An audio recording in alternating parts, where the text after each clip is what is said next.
एक भोला कैलाश पर है, एक भोला हमारे विश्वास पर है। शिव कथा कहती है, भगवान शंकर का संवाद कह रहा है। माता पार्वती जी का विवाह शिव जी के साथ में हो गया। शंकर भगवान के साथ में माता पार्वती जी ने जब विवाह किया, विवाह कर कर माता पार्वती भगवान शंकर के साथ में सबसे पहले भ्रमण के लिए जब निकली तो काशी पहुंची और काशी का दर्शन कर कर काशी की पवित्र भूमि पर भ्रमण करने के बाद में घूमने के बाद विदर्भ देश पहुंची। 16 सोमवार शिव महापुराण की कथा कर रही है।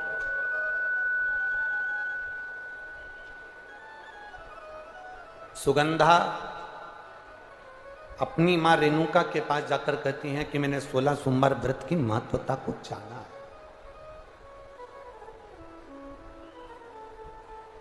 एक बेटा एक बेटी अगर सतमार्ग पर चल रही है, एक बेटा एक बेटी अगर श्रेष्ठ मार्ग की ओर आगे बढ़ रहे हैं, तो उसमें सबसे ज्यादा प्रसन्नता अगर किसी को होती है तो वो घर के माता पिता को होती है। अगर सबसे ज्यादा प्रसन्नता अगर किसी को होगी तो वो घर के माता पिता को। सुगंधा अपनी मां रेणुका के पास गई और मां से कहा, मां मैं गलत पथ पर चली गई थी। अपने शरीर की सुगंध के कारण मैंने कई लोगों को अपने कब्जे में कर लिया था। जिसको मैं जैसा बोलती थी वो वैसा करता था। जिसको मैं जैसा बोलती थी वो वैसा करता था। एक सुगंधा से सीखो। सुगंधा ने अपनी मां रेणुका से कह दिया, मां मेरे भीतर ये दोष था। मेरी शरीर की सुगंध से मैं पुरुषों को अपना बना लेती थी, मैं कई युवान लड़कों को अपना बना लेती थी, मैं कईयों को अपने काबू में कर लेती थी, अपनी मुट्ठी में कर लेती थी। जैसा मैं कहती थी वो युवान मेरे लिए करता था। मैं किसी को कह दूं कि ऐसा करो वो वैसा कर लेता था। मैंने कई लोगों से कहा तुम पानी में डूब जाओ, वो डूब गए। मेरे शरीर की सुगंध और मेरी सुंदरता के पीछे ना जाने कितने मर गए मां, ना जाने कितने मर गए। पर मां मेरे शरीर की सुगंध ऋषियों पर नहीं पड़ी, मेरे शरीर की सुगंध संतों पर नहीं पड़ी, और वो ऋषियों के कारण मेरे शरीर की सुगंध बंद हो गई। तो मैंने ऋषियों से पूछा कि मेरे शरीर की सुगंध गई, मेरी गलती हो गई थी जो मैंने दुनिया के लोगों को अपना बनाने का प्रयास करा। अब मुझे भोलेनाथ को अपना बनाना है, उसके लिए क्या करूं? तो ऋषियों ने कहा कि जैसे 16 श्रृंगार करती है और पुरुषों को अपना बना लेती है, उसी तरह 16 सोमवार का व्रत कर कर देवादिदेव महादेव को तू अपना बना। मां मैंने ऋषियों से 16 सोमवार व्रत का नियम पूछा। सावन का पहला सोमवार या बैसाख का पहला सोमवार या मार्गशीर्ष का पहला सोमवार, उस दिन से मुझे ये व्रत प्रारंभ करना है मां। पर मुझे बस इतना सा मां मेरे भीतर का संशय है कि इस व्रत का निर्माण, इस व्रत की प्रबलता, इस व्रत की प्रधानता किससे मालूम पड़ेगी? तब मां स्वयं रेणुका मां जो शंकर की उपासना में लगी रहती थी, शिव के मंदिर के चौखट पर जो इत्र मलती थी, शंकर जी के मंदिर में जो केवल इत्र का प्रयोग करती थी, एक इत्र थोड़ा सा सुगंध लेकर जाती थी और वो सुगंध शंकर जी के द्वार पर लगा देती थी, शंकर जी के शिवलिंग पर लगा देती थी। वो रेणुका ने कहा, अगर व्रत ऋषियों ने बताया है तो उस व्रत का नियम भी तुझे देवादिदेव महादेव। देखो, कोई दूसरा व्रत होता है तो उसको बताने के लिए कोई ब्राह्मण बताए, संत बताए, साधु बताए, सन्यासी बताए, तपस्वी बताए। शंकर जी के जितने व्रत होते हैं उस व्रत को संसार का कोई व्यक्ति नहीं बताता। शंकर भगवान के व्रत को स्वयं महादेव आकर व्यासपीठ से बोलकर जाते हैं या भगवान देवादिदेव महादेव प्रेरणा देकर जाते हैं। दूसरे देवता के व्रत कोई भी बता सकता है, पर महादेव का व्रत तो केवल महादेव ही बताता है। कथा सुनिए ना, शिव पुराण की कथा। आप लोग 2-4 साल से सुन रहे हो कि नहीं सुन रहे हो? बोलो, जम के बोलो जरा, सुन रहे हो ना? तो कथा का नियम क्या है? जब चंचुला देवी कथा करवाने चली तो चंचुला जजमान नहीं बनी। जजमान नहीं बनी तो यजमान कौन बना? बोलो, जम के बोलो जरा, कौन बने थे? शंकर और पार्वती, ईश्वर जी और गोराज, घना और गौर, शिव और पार्वती यजमान बने। चंचुला देवी तो एक और बैठी थी, शंकर पार्वती जी ने कथा श्रवण करी। 16 दिन पार्वती जी को श्रृंगार करने में लगे थे, 16 दिन शंकर भगवान को श्रृंगार करने में लगे थे, 16 कला चंद्रदेव प्रदान कर रहे थे। इसलिए हमारे सनातन धर्म के अंतर्गत 16 दिन जो माता पार्वती जी ने जो श्रृंगार करा वो 16 श्रृंगार हुए।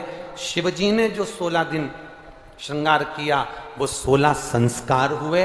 और चंद्र ने जो 16 कला प्रदान करी वो चंद्र की 16 कला का सुख संसार मनुष्य को प्राप्त हुआ। तो यहां शंकर पार्वती शिव पुराण के यजमान है।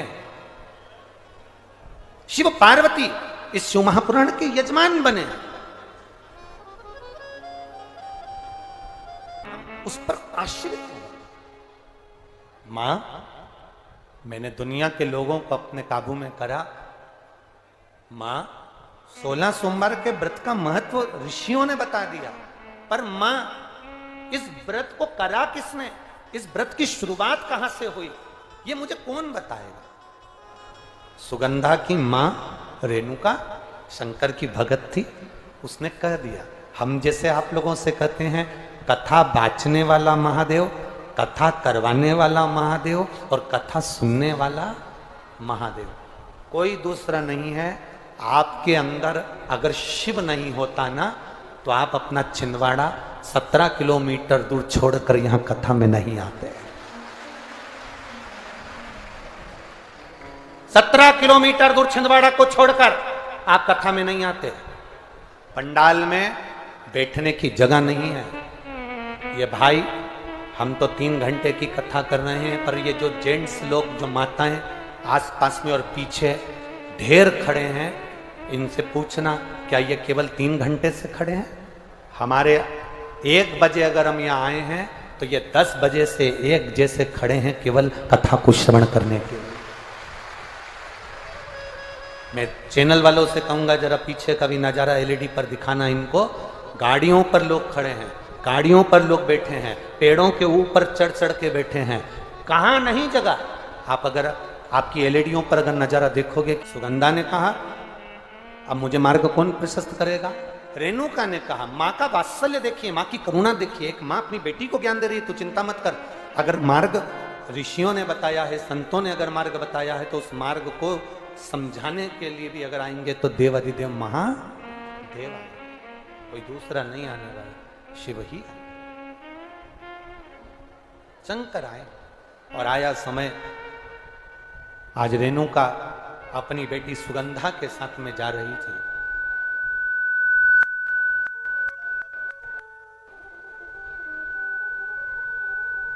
रेणुका अपनी बेटी सुगंधा के साथ जा रही। बहुत सारे प्रश्न, बहुत सारे संशय हमारे भीतर जब उपज जाते हैं, बहुत सारे संशय हमारे भीतर जब प्रकट हो जाते हैं, तो हम उन संशयों में घिर से जाते हैं और उस संशय से निकलने के लिए हम प्रयास करते हैं कि कोई सद्गुरु हमारे जीवन में मिले, कोई सद्गुरु हमारे जीवन में आए, कोई सद्गुरु हमारे जीवन में मिले जो हमारे इन संशयों को मिटाए, इन संशयों को समाप्त करे। मेरे देवाधिदेव महादेव आज रेणुका के विश्वास के लिए अवंतिकापुरी में, उज्जैनी में, कालाधिपति की उस पावन धरा पर मेरे बाबा देवाधिदेव महादेव आज एक बुजुर्ग का रूप रखकर, वेद पुराण शास्त्र अपने बाजू में लेकर, छोटी सी एक लठिया को एक डंडे से हाथ को टेकते टेकते सुगंधा और रेणुका के सम्मुख में मेरे बाबा आज एक पीपल के वृक्ष के नीचे बैठकर दोनों को ज्ञान उपदेश देने लगे। शिव जी पीपल के वृक्ष के नीचे बैठे तो पिपलेश्वर महादेव बनकर विराजमान हो गए। पिपलेश्वर महादेव आज भी अवंतिकापुरी में, उज्जैनी में पिपलेश्वर महादेव विराजमान है। जहां पर सुगंधा को, जहां पर रेणुका को भगवान शंकर ने ज्ञान उपदेश दिया, बुजुर्ग बनकर। भगवान कभी भगवान बनकर नहीं आते, तुम्हारा कल्याण करना है और भगवान बंसी लेकर आ जाए, धनुष बाण लेकर आ जाए, सुदर्शन चक्र लेकर आ जाए और तुम्हारे सामने आकर खड़े हो जाए तो तुम ही नहीं पहचानोगे। तुम के अंदर जाओगी और 10 रुपए लाके उनको दे दोगे, क्योंकि तुम क्या समझोगी कोई रामलीला वाला आ गया। तुम उनको पैसे दे दोगी, आटा दे दोगी, चावल दे दोगी। ना ना ना, भगवान कभी अपने असली स्वरूप में नहीं जाते।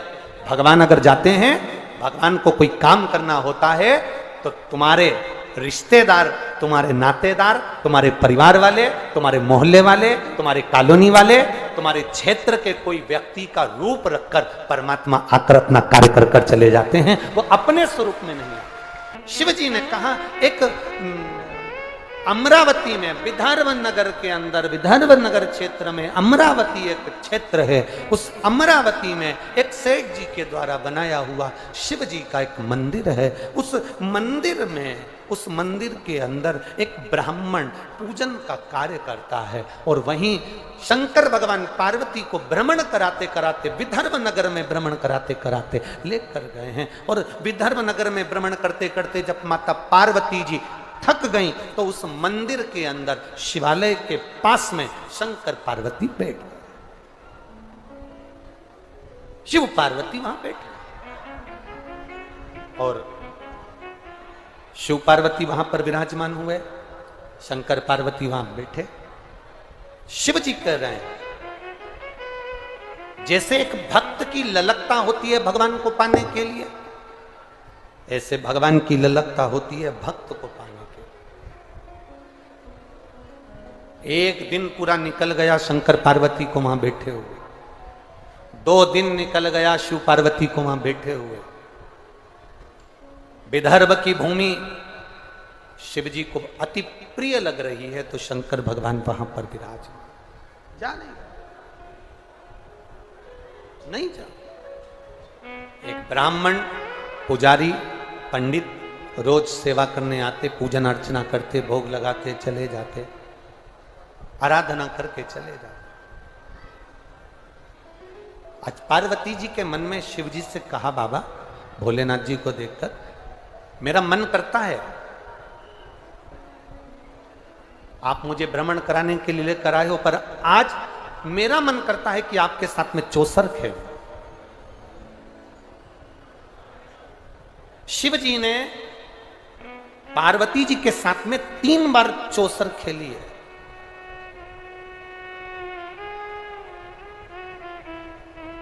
छिंदवाड़ा वालों, छिंदवाड़ा के भक्तों, मेरी जीजियों और मेरे जीजाओं, मेरे भाई, मेरी बहनों, एक बात का स्मरण करिएगा। शिव जी ने 3 बार चौसर खेली है, 3 बार, केवल 3 बार। और तीनों बार चौसर खेलने में कुछ ना कुछ संसार के हित का कल्याण किया। एक बार चौसर खेली मेरे देवादिदेव महादेव ने तो शंकर भगवान की 5 बेटियों ने जन्म लिया था। जया, विषहरा, श्यामली बारी, दौतली, देव। शंकर जी के ऊपर जो जलाधारी होती है, जिस जलाधारी में से बूंद बूंद पानी गिरता है, इस जलाधारी को शंकर जी की 5 बेटियों का नाम दिया गया। ये वो 5 बेटियां हैं जिसका स्मरण जो शिव जी बैठे, मालूम नहीं है। रेणुका ने कह दिया, बाबा जी मेरी बेटी संशय में पड़ी है, इसके मन के संशय को निकाल दीजिए। शंकर भगवान ने कहा, सुनो सुगंधा, जिस 16 सोमवार के व्रत का विधान तुम्हें ऋषियों ने बताया है, जैसे चंद्रदेव की 16 कला होती है और चंद्र अपनी 16 कला से 16 कला प्रदान करता है, उसमें धन, वैभव, संपदा, सत्ता सब कुछ होता। उन 16 कला में सब कुछ विराजमान होता। अमृत, मनदा, मनदा, पुष्प, शांति, पुष्टि, तुष्टि, कांति, ज्योत्सना, श्री, प्रीति, अंगदा, पूर्णा, शशानी, पूर्णामृत, चंद्रिका, धृति, ये सब जैसे चंद्र की 16 कला हैं और 16 कला चंद्र प्रदान कर रहा है। इसमें धन भी है, वैभव भी है, संपदा भी है, सत्ता भी है, सब कुछ इस चंद्र की 16 कला में है। देव अधिदेव महादेव, पिपलेश्वर महादेव कह रहे हैं, सुनो सुगंधा, जैसे चंद्र की 16 कला में सब कुछ है, ऐसा ही 16 सोमवार के व्रत में सब कुछ है, सब प्राप्त हो जाए, सब कुछ मिल जाए। सुगंधा, माता पार्वती जी का मंगल विवाह हुआ। शिव जी के साथ विवाह कर कर मां पार्वती, माता अंबा, जगत जननी काशी को भ्रमण कर कर विदर्भ पहुंच गए। विदर्भ के अमरावती नगर में पहुंचकर बड़ा सुंदर जहां का स्वरूप था, ऐसे सुंदर नगर में एक भगवान, एक सेठ जी के द्वारा निर्मित एक शिव जी का मंदिर था। उस मंदिर में एक पुजारी जी, एक ब्राह्मण देवता पूजा का कार्य करते थे। शंकर पार्वती भ्रमण करते करते उस अमरावती में पहुंच गए। विदर्भ नगरी में, विदर्भ नगर में पहुंच गए। ये तो कहीं ना कहीं हमारे पुण्य की प्रबलता होती है तो हम कथा तक पहुंचते हैं। शिव जी ने 3 बार चौसर खेली है। उस 3 बार चौसर में जितनी जितनी चौसर शंकर भगवान ने 3 बार पार्वती जी के साथ खेली और जनमानस का कल्याण कर दिया। तीनों चौसर, 3 चौसर खेली और तीनों में जनमानस का कल्याण। 16 सोमवार के व्रत का जो वर्णन आता है उसमें भगवान देवादिदेव महादेव पार्वती जी के सम्मुख में ये वर्णन कर रहे हैं। स्वयं रेणुका और सुगंधा सुन रही हैं। शिव चौसर खेलकर जनमानस का कल्याण करने जा रहे हैं। अब वो 3 बार चौसर कब खेली? उस चौसर खेलने का कारण क्या था? पार्वती जी कितनी बार 3 बार की चौसर में जीती और कितने बार शिव जी हारे, कितनी बार पार्वती हारी, उसका स्मरण बड़ा सुंदर है। उसको अपन कल की कथा में स्मरण करेंगे। आज